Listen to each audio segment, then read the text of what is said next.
Okay then, so this time we are going to look at strengths and weaknesses from the point of view of your components of fitness, or any components of fitness you may have observed in the performer that you thought were either having a positive effect on performance, therefore being a strength, or a negative effect on the performance, therefore being a weakness.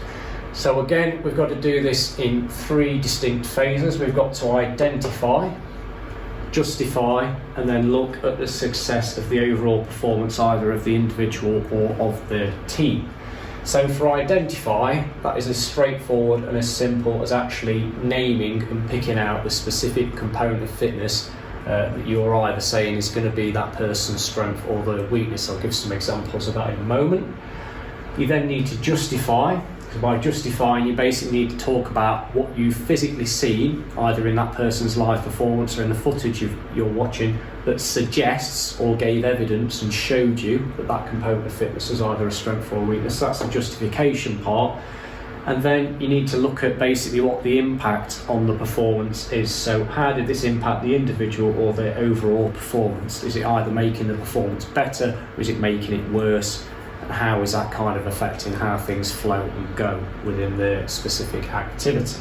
Some examples then. So let's start off with a weakness example. So it may be that you are observing a games player, let's say a footballer for example, and they've played well throughout the game, but you've noticed that during the final sort of 5 to 10 minutes of the game, or perhaps if there's been an overtime period or some extra time, you've noticed that the player isn't quite as sharp as they were, and they're not having as big an impact on the game as they were. Well, we might put that down to a lack of cardiovascular fitness. Okay, so the player managed to get through most of the game, but as time kind of went on, the cardiovascular fitness has started to kind of let them down. How can we justify that? We can justify that by saying during those final 5 or 10 minutes, they're a little bit slow at tracking back. They weren't effective when their team was on the break at kind of pushing forward. They may have been a little bit late or missed some challenges that during the early part of the game, middle part of the game, that were easily getting to. That therefore means that they are now less effective within that game. By them being less effective and them now missing the occasional tackle, or missing the chance to get back, or missing the chance to get forward, all because of this lack of cardiovascular fitness, the effect on the team could potentially be quite dramatic, and it could almost feel as if you're playing with 10 players during certain periods if this player is not now able to keep the sharpness and actually get to the ball. Okay. Let's look at it then from kind of a positive point of view, a strength point of view. You could have somebody like a swimmer or maybe a sprinter, and we might have identified that their reaction time is a strength. How can we justify that? Well, we noticed that when the starting pistol went off, the sprinter was out of the blocks really, really quickly and instantly ahead of the rest of the people within the field, the runners that they were performing against. And that straight away meant that because they were ahead at the beginning, it led to a successful overall performance for them, because once they're ahead, they're able to stay ahead. And maybe by being ahead at the beginning, it kind of gave them that kind of psychological advantage as well of knowing that they haven't got to try and catch other people up. It was all about them just maintaining the performance from then on in, rather than having to catch up with other people who had potentially got better reaction time. Okay, so remember, you've got to pick out and identify the component of fitness. You must then justify it. So what are you actually seeing in the person that suggests that that component of fitness is either a strength or a weakness? And then you've got to talk about what the knock-on effect is on that person's performance.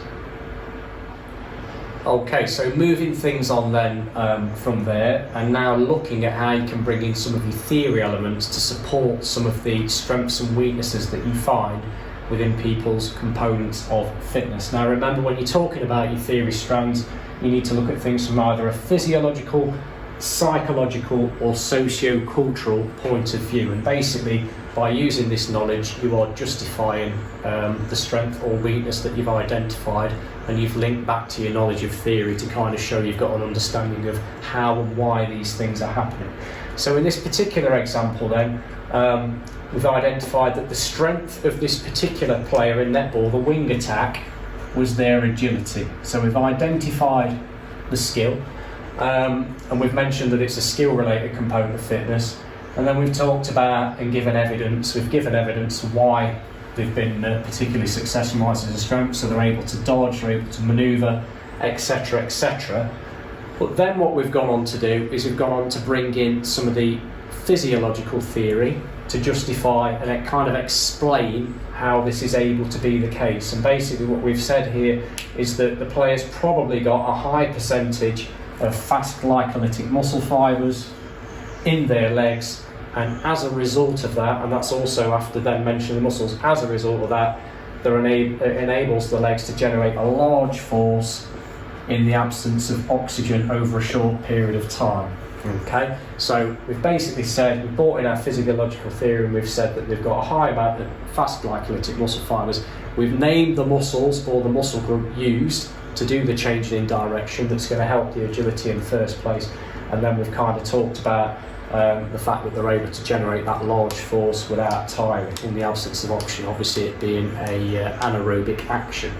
Okay, so we identified agility, we gave evidence for that, we talked about the effectiveness of the performance as a result, and then we brought in some of the physiological theory.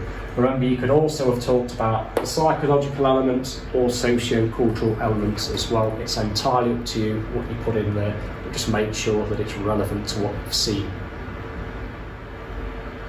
Okay then, so this time looking at the same component of fitness, we're going to look at agility again, but we're going to look at it in terms of it being a potential weakness. So for this example, we've got a rugby player, and we're looking at the fact that this particular rugby player, their agility is a weakness. And we're putting that's because as the player approaches the opposition, they fail to exert enough force in one direction or another to change the direction. So basically, they're unable to either dodge a tackle or unable to land a tackle, and that's because they've got that lack of agility. So we've identified that agility is an issue, we've given some evidence for it. The answer then goes on to talk about how that affects the effectiveness of that rugby player's performance.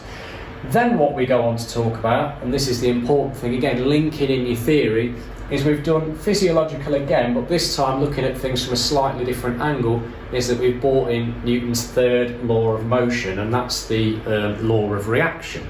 Okay, and basically we've applied that to the agility and applied it to the tackle, and talked about how for this particular player it's going to be a weakness.